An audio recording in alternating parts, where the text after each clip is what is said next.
What's up, everyone? Welcome back to Trailer Time. Your humble host, Mohit and Jamell, are back at you with another Versus Series episode. Today we have a clash of what might be the most iconic sci-fi rivalry of all time.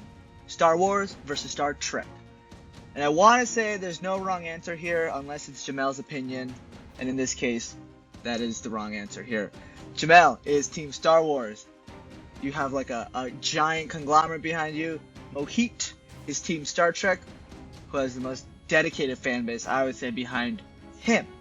But before we get started, don't forget to like, share, and subscribe to this page. Hit that bell icon. Get the notifications when our videos post. You don't want to miss out when we have cooking for you guys. So now, let's get started. Star Wars versus Star Trek.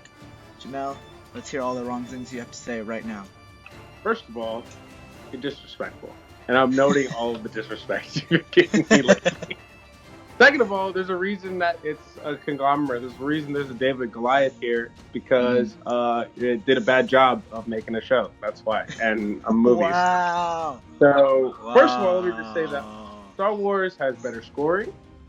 It has the most iconic scoring of all time, I would argue. You put John Williams in anything, it's going to be iconic. Give it to John Williams. Whatever, man. That's your fault. You guys don't have no budget for composers. Because your stories are bad. First of all, Star Wars has better characters. They do a better job of depicting an alien universe.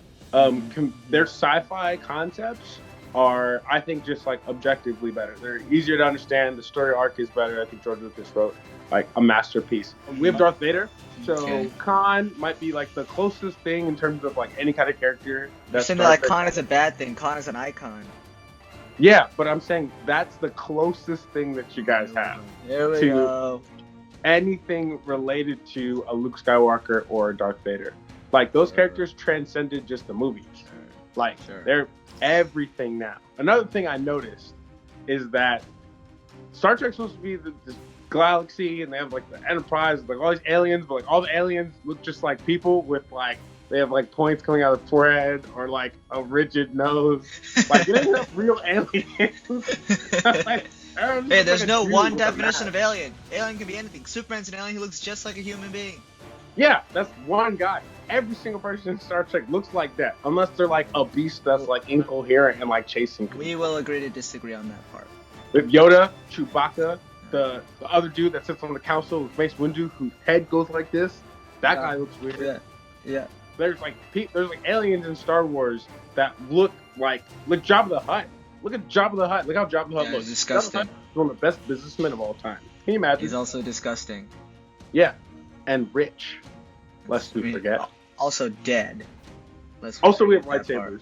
So I won't take away the lightsabers from you guys. Also, I'm sorry, not to interrupt, but to interrupt you completely.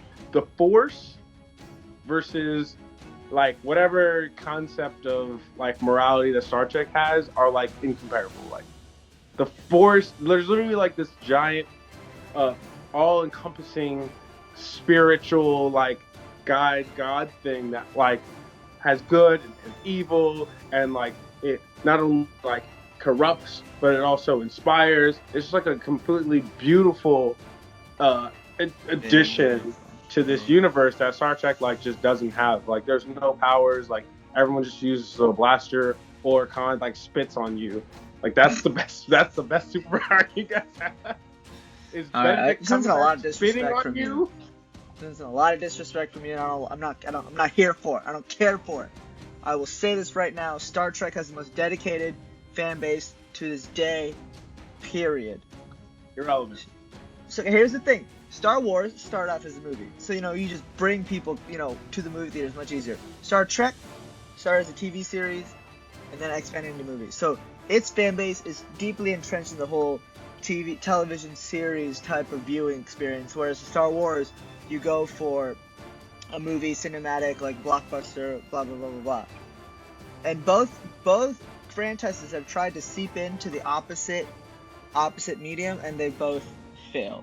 No, actually, I wouldn't say they both failed. Star Trek did not fail. Star Trek II: Wrath of Khan is one of the greatest sci-fi movies ever, period. I don't think anyone would disagree with that. Khan is an icon. Yeah, he's not Darth Vader, I will say. But Point Khan itself, if you look at him as a character, he's got so many layers. He's deeply entrenched in his values. I think a lot of people would say Khan is a better character than Darth Vader. I know that could be. Who would say that? No one would ever say that. A lot of people will say that. Don't even Nobody get me would say started. that. You got the There's original one Star dude Trek who would series. say You that. got Shatner and Nimoy. Then you got Star Trek the Next Generation, not a new generation. The Next Generation. You got Patrick Stewart, Icon. So many memes have come out of that show. Are you kidding me? Bro. The entire cast of Star Trek The Next Generation Professor X are icons. He's still Professor X. That just shows you how much of an effect that Star Trek scene had on him. Well, bro. He's literally still in a wheelchair. He started off. He started off as Star Trek, and obviously he's Professor X. And I don't think people compare him to Professor X anymore. I think everyone now thinks that what's the guy's name? James McAvoy. James McAvoy is now Professor X. Nobody thinks people think that. People think that. So yeah, you have a conglomerate now. It's just so apparent that Star Wars runs the game now just because you have freaking Disney behind you. Y'all give you lightsabers. We got phasers set to stun. Phasers are pretty cool. Don't take anything away from phasers. I will say, Star Trek has had less success in the reboots than Star Wars has. Even though that's also because of volume. Star Wars movies, the newer ones, aren't all great. Force Awakens was just a New Hope. Last Jedi was really good. The Rise of Skywalker was so much pandering, it was just disrespectful to the fans. Rogue One was phenomenal. Bro, why are you bringing up old stuff, bro? We're not talking about stuff. It came out. Literally talking about the new stuff. That was like months ago, bro. But I really like the Star Trek reboot with Chris Pine and Zachary Quinto. Into Darkness. I do like Chris Pine. Not Pike. As Captain Kirk, but Captain Kirk. Can I just say Pike? I'm sorry, fans, for saying that. But at the same time, Captain Kirk is probably like one of the worst protagonists like ever for a major film like that. What? He doesn't do anything. All he does. This is Captain Kirk, right? It's me and you in the cockpit. I'm like, Mohit, where are all the scenarios that go wrong? X, Y, and Z. All right, let's go with Y. Every single time. That's it. That's all he does. He's like, you know what? He's like, no, Mohit, I don't care. I don't care that this is gonna go. He's in everyone's man. Everything that he's in everyone's man. Save that. Don't be Captain Kirk. No one can be Luke Skywalker. That's how important Luke Skywalker is. No one can be Luke Skywalker. Everyone can get Captain Kirk.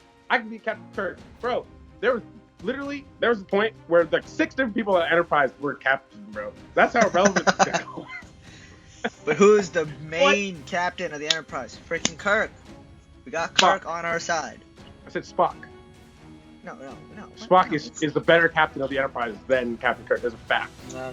There's a big reason why Spock is not the better captain. Guy he's too logical. He doesn't think think correctly like a normal person who has control of their emotions would. Bro, think about this. This is like a father-son story we're talking about, all right? This is about like coming to Jesus. Like, this is about turning from bad to bad to good again, but like, you're still kind of bad, you only did one good thing. Like, this is about a guy with a hood shooting lightning out of his fingers, man. That's cool. Like, what do you guys have? What? Klingon, bro? Bro, I would fade Klingon right now, bro. Probably would. You would fade a Klingon. I'm not fighting Jedi. Bro, I would fade Klingon right now. On everything. Definitely would not. That we can all agree you would not. Here's what I'm saying. It's very hard to compare these two, even though people have been doing it forever, because Star Trek started out as a TV show, so you got like the mission of the week, the mission of the day, mission per episode type of story structure, whereas Star Wars has that overarching long emotional journey that spans 3 movies. So it's just easier to let 100 billion episodes that only like 0.0001% of the population ever watched. We're gonna agree to disagree till the end of this episode, till we both die probably. There's a lot of fans backing me up, a lot of fans that back me up saying the new Star Wars movies are pretty much mostly bad except for 2, Rogue One and Last Jedi. Again, that's a low blow, but whatever. I will say this about Star Wars. It's definitely winning on becoming more relevant today than Star Trek is. You don't have a lot of great Star Trek material out there. You have Star Trek Picard, which is good, it's been picking up momentum, but it hasn't really really hit the audience as well as it could. And I think that's part of it because on CBS All Access, so who knows. And you got Star Trek Discovery. It started off weak, but it's gotten really good so far. But again, it's one of those, it needs more word of mouth to get the fan base back up in it. So, like, why does it feel like Star Trek is just way too realistic? Like, it's boring almost. It is. I think probably because you can consider Star Wars as more of like a sci-fi fantasy, you know, and Star Trek is like a sci-fi, not fantasy. I don't know, like a political. I don't say political thriller either. I feel like that designates it the wrong way. You know what I mean? It's like it's very much entrenched in the fantasy world because you have the child of prophecy. You know, he's meant to. You know what I mean? Once you include prophecy, bro, that's fantasy. Bro, Samuel L. Jackson, bro. You didn't even bring up my man's name. Mace Windu? You think Mace Windu wins this argument? Yeah. Have you seen it? Have you seen him in it? I have seen him in it. He's like the least memorable character. And he's too dangerous to live alive. Bro, you don't remember that? Yeah. He's got the purple lightsaber too, so that's pretty cool. I'll give him that. So I'm pretty sure our galaxy has more black people. So there's that. Huh. Okay, I don't want to give an answer without. I don't want to give an uneducated answer. All right. I'm saying there are black people. I'm saying there are black people in the Star Trek universe. I can't give you. All right. I feel like we've brought up a lot of good points. We haven't agreed on any of them. I think that's a first. So, how did you rate Star Trek out of 10 overall? The past, the present, and what the future might hold. Without Benedict Cumberbatch, 6.8 out of 10. Garbage. Okay. With Benedict Cumberbatch, yeah, 7.8 out of 10 because Benedict is dope. You gave him a full point. Okay. They don't even break the 8.0 range, really, even with. Dude, I'm just like actually not a fan at all of Star Trek. Like that's at fair. all. That's fair. I think a lot of people would argue that Star Trek is also more hardcore sci-fi than Star Wars is almost because a lot of the main characters, most of the main characters in Star Wars are all human beings. I don't know why I put that in quotes. Whereas in Star Trek, you do have a lot more aliens included in your main cast, including your main core cast. You know what I mean? I feel like, look, man, I'm not Neil deGrasse Tyson. Like, I don't know what they're talking about on that show. Yeah, that's fair. That's fair. Just have 6.8 or 10.8 with and without Benedict. Fine. You know, I can't tell you that you're wrong. I can't say that you're wrong more than you already are. Your opinion is your own, even though you know. Okay, so my opinion on Star Wars, obviously, there's so much good in it. The first trilogy, great. Prequel trilogy has its moment. Sequel trilogy, probably the worst trilogy out of the three.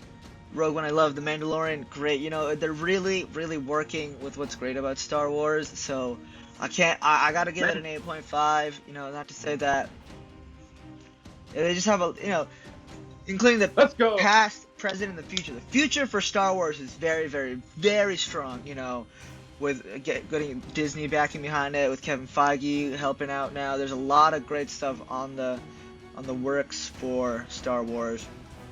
Oh, honorable mention, Star Trek Lower Depths is a hilarious show that I think everyone should watch. I find that really funny. The future of Star Trek, I don't think it's bleak, but it's not really like on an upward trajectory compared to Star Wars, so I think that's what really hurts it. Personally. But there you have it, everyone. Star Wars versus Star Trek, a lifelong debate that'll keep going on till the end of time, I'm sure. And that means Jamel and I will never agree on it. We appreciate you tuning in. Let us know what you thought in the comments below. Do you prefer Star Wars or Star Trek? Do you have a favorite TV show? Do you have a favorite movie out of each franchise? Let us know. Thank you again for tuning in. Don't forget to like, share, and subscribe to Trailer Time. Hit that bell icon, and we'll catch you next time, where we talk about all things trailers. Peace.